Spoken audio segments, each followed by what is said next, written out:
ঢাকা শহরের সবচেয়ে বড় 5 তারকা মানের হোটেল শেরাটন ঢাকা।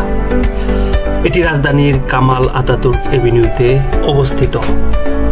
হোটেলটির মালিকানা সিটি কর্পোরেশন এবং হোটেল শেরাটন।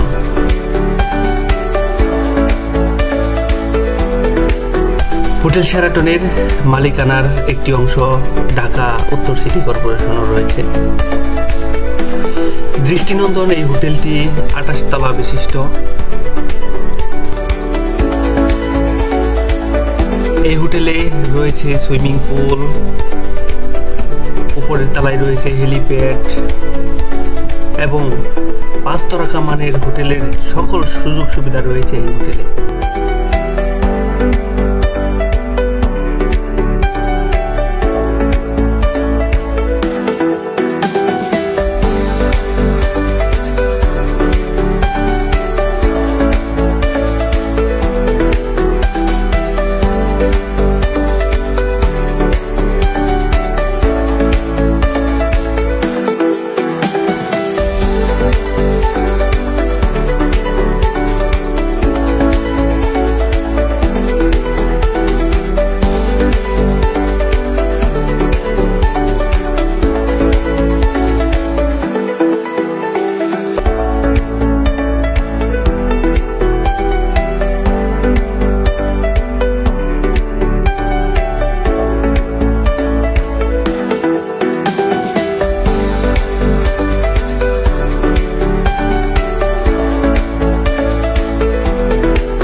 ভিডিওটি ভালো লাগলে অবশ্যই লাইক, কমেন্টস এবং শেয়ার করবেন।